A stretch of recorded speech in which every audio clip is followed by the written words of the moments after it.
இன்று நாம் கற்றுக்கொள்ளக்கூடிய ஆசனமும் ஒரு சிறப்பான ஆசனம்தான். ஊர்த்துவ அஸ்த வஜ்ராசனம். ஸோ வஜ்ராசன நிலையில் கொஞ்சம் வேரியேஷனோட நம்ம செய்யக்கூடிய ஒரு அற்புதமான ஆசனம் இது. இந்த ஆசனம் செய்கிறதுனால என்ன பலன்னு கேட்டிங்கன்னா, வஜ்ராசனம்னாவே பார்த்திங்கன்னா வலிமை, வஜ்ரம்னா வலிமைன்னு பொருள். ஸோ நமக்கு வலிமை கைகூடும். அதே மாதிரி பெண்களுக்கு இந்த ஆசனம் ரொம்ப ஒரு சிறப்பான ஆசனம். இந்த ஆசனத்தை பற்றி நம்ம நிறைய பேசியிருக்கிறோம். இஸ்லாமியர்கள் கூட பார்த்திங்கன்னா 5 முறை தொழுகை பண்ணுறதும் இந்த ஆசனத்தை அடிப்படையாக வைத்து தான்.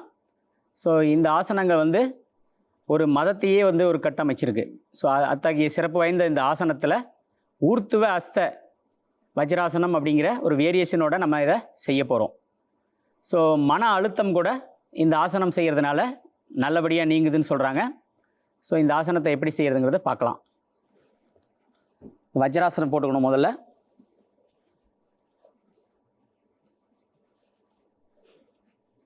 ஸோ இந்த வஜ்ராசனம்னா நம்ம வழக்கமாக இந்த மாதிரி போடுவோம். ஸோ அதில் கொஞ்சம் வேரியேஷனோட கீழே உட்கார்ற மாதிரி கால்களை நல்லா அப்படி அகட்டி வச்சிடணும். ஸோ இந்த மாதிரி வச்சுட்டு மூச்சு இழுத்துக்கிட்டே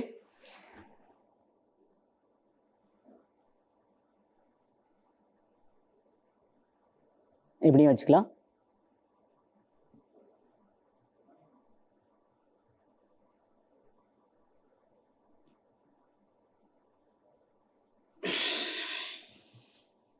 இன்னொரு முறை செய்கிறேன்.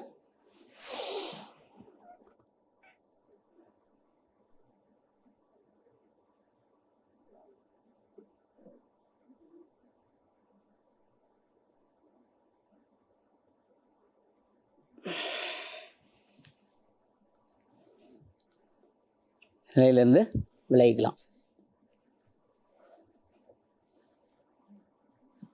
இந்த ஆசனத்தை மறுமுறை எப்படி செய்யறதுங்கிறத இப்போ பார்க்கலாம். வஜ்ராசனம் போட்டுக்கலாம். அப்படியே கால்களை ஸ்ப்ரெட் பண்ணி கீழே உட்காரணும். இப்போ என்ன பண்ணுறீங்கன்னா, மூச்சு இழுத்துக்கிட்டே கைகளை மேலே உயர்த்தணும்.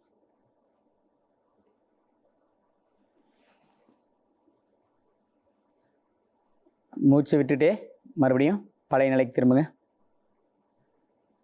இன்னொரு முறை செய்யலாம். மூச்சு இழுத்துக்கிட்டே